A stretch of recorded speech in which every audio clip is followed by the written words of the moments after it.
Assalamualaikum warahmatullahi wabarakatuh. Mari kita panjatkan puji dan syukur kehadirat Allah Subhanahu wa taala atas nikmat yang diberikan kepada kita sehingga pada siang hari ini kita masih diberikan kesempatan untuk berkumpul bersama dalam keadaan sehat walafiat tanpa kekurangan satu apapun. Amin. Pada kesempatan kali ini izinkan saya akan berbagi sedikit ceramah mengenai keutamaan sholat subuh. Sesungguhnya nikmat yang diberikan oleh Allah Subhanahu wa taala kepada kita terhitung dan tidak terhingga.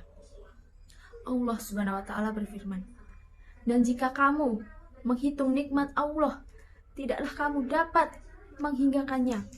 Quran surat Ibrahim 34.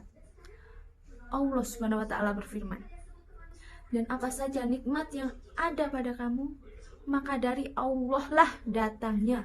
Quran surah Al-Nahl 53. Di antara nikmat yang diberikan oleh Allah Subhanahu wa taala adalah nikmat tidur yang telah disebut oleh Allah Subhanahu wa taala pada hambanya.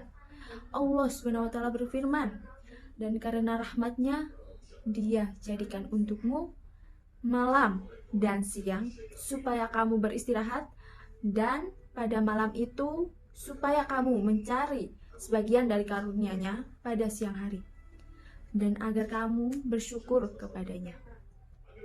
Quran surah Al-Qasas 73. Allah Subhanahu wa taala berfirman, "Dan kami jadikan tidurmu untuk istirahat." Quran surat Al-Naba ayat 9. Maka beristirahatlah seorang muslim beberapa jam dari malam setelah bekerja secara kontinu yang disebut sebagai terus-menerus akan membantu kehidupannya dan akan menstabilkan perkembangan dan kreativitasnya agar dia selalu mampu menunaikan segala tugas yang diberikan oleh Allah Subhanahu wa taala sebagai tujuan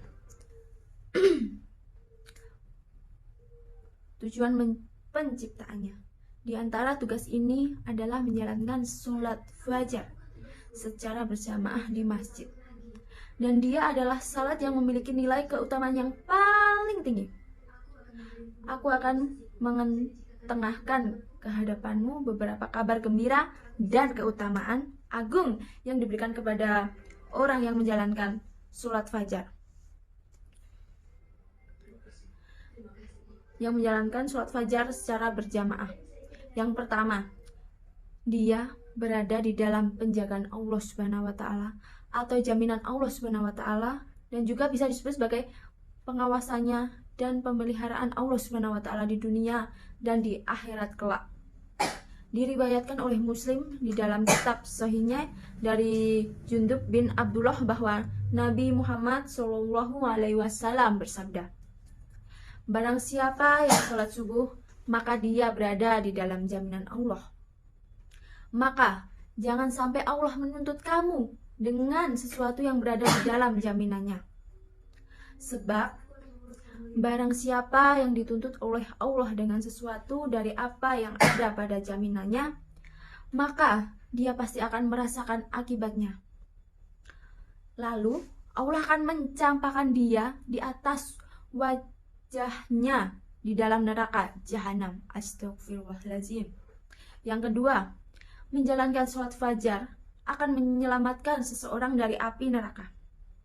Diriwayatkan oleh Muslim di dalam kitab sahihnya dari Amarah bin Ruwaibah berkata, "Aku telah mendengar Rasulullah SAW bersabda, tidak akan pernah masuk neraka orang yang menjalankan sholat sebelum terbitnya matahari dan juga sebelum tenggelamnya, yaitu sholat fajar dan asar."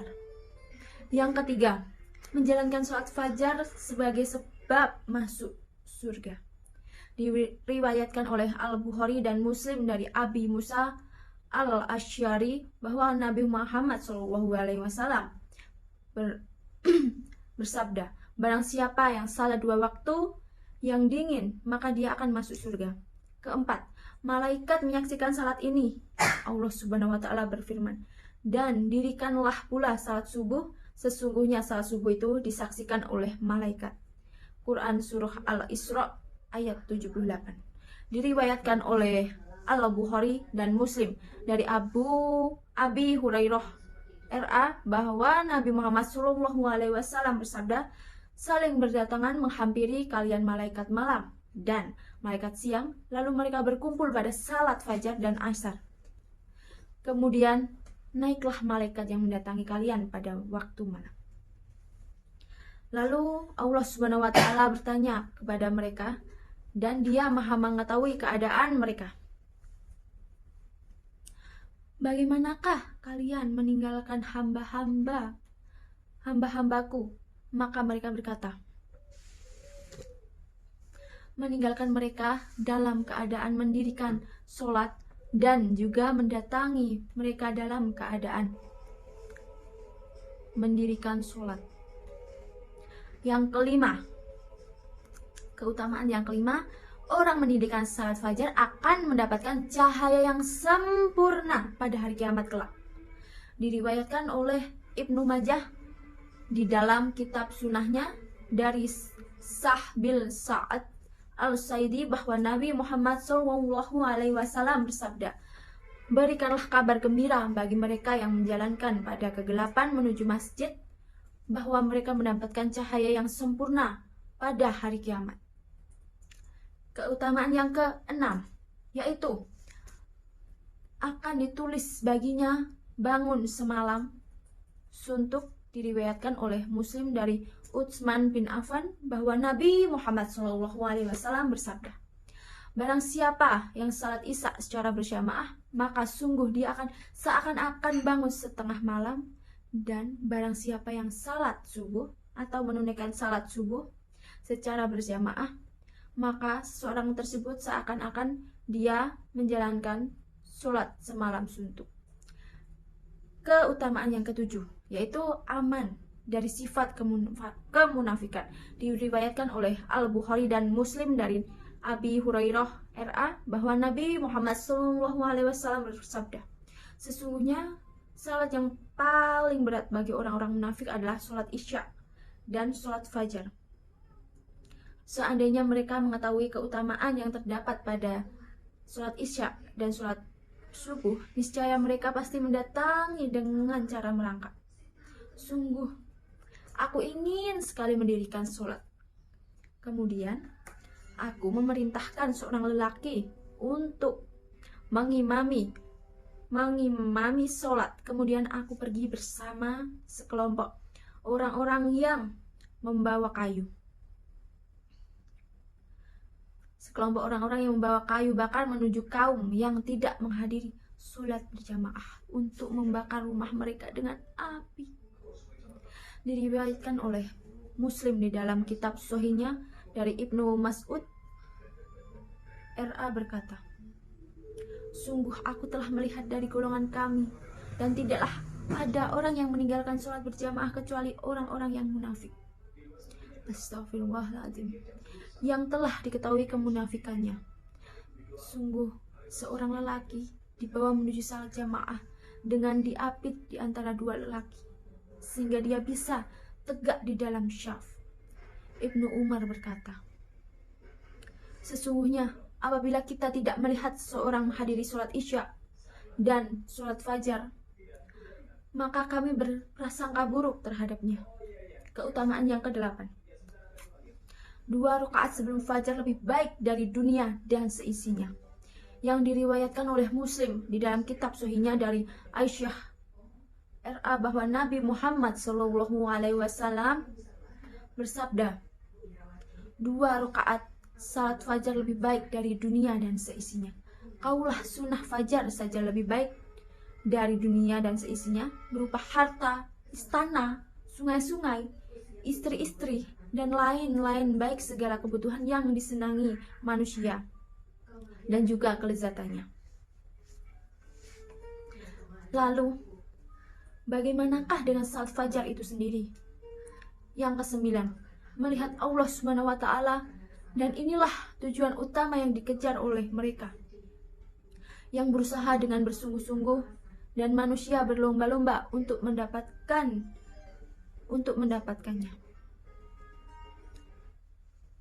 Diriwayatkan diriwayatkan oleh Al-Bukhari dan Muslim dari Jaril Al-Bajari RA berkata, kami di sisi Nabi Muhammad SAW dan pada suatu malam beliau melihat ke arah bulan purnama lalu beliau bersabda, sesungguhnya kalian akan melihat Tuhan kalian sebagaimana kalian mampu melihat bulan purnama ini. Kalian tidak akan merasa susah melihatnya. Seandainya kalian mampu tidak dikalahkan dalam melaksanakan sholat sebelum terbit dan sebelum tenggelamnya matahari, dan bertasbihlah sambil memuji Tuhanmu sebelum terbit matahari dan sebelum terbenamnya matahari. Quran Surat Qaf ayat 39. Yang terakhir yaitu yang ke-10, orang yang selalu menjaga sholat fajar adalah orang yang paling baik dalam kehidupannya. Orang yang paling kreatif dan berhati paling lembut. Yang diriwayatkan oleh Al-Bukhari dan Muslim dari Abi Hurairah bahwa Nabi Muhammad SAW bersabda, setan mengikat tengkuk kepala salah seorang di antara kalian pada saat tidurnya dengan 3 ikatan. Dia memukul setiap ikatan dengan mengatakan bagimu malam yang panjang, maka tidurlah. Lalu apabila dia bangun dan menyebut nama Allah, maka terlepaslah 1 ikatan. Lalu jika dia berwudu, maka terlepaskan ikatan kedua. Dan jika dia mendirikan salat, maka terlepaslah ikatan yang ketiga. Maka akan mengawali pagi dengan jiwa yang kreatif dan juga berjiwa baik. Namun jika tidak, maka dia akan menjadi berjiwa buruk dan pemalas. Terdapat banyak riwayat yang melarang dan meremehkan salat fajar. Di antaranya yaitu riwayat tersebut adalah hadis yang diriwayatkan oleh Imam Bukhari dan Muslim dari Abi Hurairah radhiyallahu anhu bahwa Nabi Muhammad SAW bersabda, sungguh aku ingin untuk mendirikan salat, kemudian aku memerintahkan seorang lelaki untuk mengimami salat. Kemudian aku pergi bersama sekelompok orang yang membawa kayu bakar menuju kaum yang tidak menghadiri sholat berjamaah. Dengan begitu, untuk membakar rumah mereka dengan api. Sebagaimana ulama berkata, sesungguhnya Nabi Muhammad SAW tidak ingin melakukan hal yang demikian untuk kecuali karena orang yang meninggalkan sholat jamaah ini telah melakukan dosa yang agung dan dosa yang sangat besar. Diriwayatkan oleh Al-Bukhari dan Muslim dari Ibnu Mas'ud yang berkata, disebutkan di sisi Nabi Muhammad SAW seorang lelaki yang tertidur pada waktu malamnya hingga pagi harinya. Maka Muhammad SAW bersabda, itulah lelaki yang dikencingi oleh setan pada kedua telinganya, atau beliau bersabda, pada telinganya cukup itu sebagai kerugian dan kekecewaan serta keburukan diantaranya. Akibat meremehkan salat subuh secara berjamaah adalah dihadapkannya seorang pada ancaman siksa Allah Subhanahu wa taala di dalam kuburnya kelak dan di hari kiamat. Allah Subhanahu wa taala berfirman, maka datanglah sesudah mereka pengganti yang menyia-nyiakan salat dan memperturutkan hawa nafsunya. Maka mereka kelak akan menemukan kesesatan. Quran Surah Maryam ayat 59. Di dalam Sahihul Bukhari, di dalam kisah mimpi Nabi Muhammad SAW yang panjang, disebutkan di dalam kisah tersebut bahwa seorang lelaki yang memecah kepalanya dengan sebuah batu. Lalu Nabi Muhammad SAW bertanya tentang masalah itu, maka dikatakan kepadanya, itulah orang yang mengambil Al-Quran lalu menolaknya dan tertidur dari melaksanakan sholat yang diwajibkannya. Segala puji bagi Allah, Tuhan semesta alam. Semoga sholawat dan salam tetap tercurah kepada Nabi kita Muhammad Sallallahu Alaihi Wasallam dan kepada keluarga, sahabat serta seluruh pengikut beliau.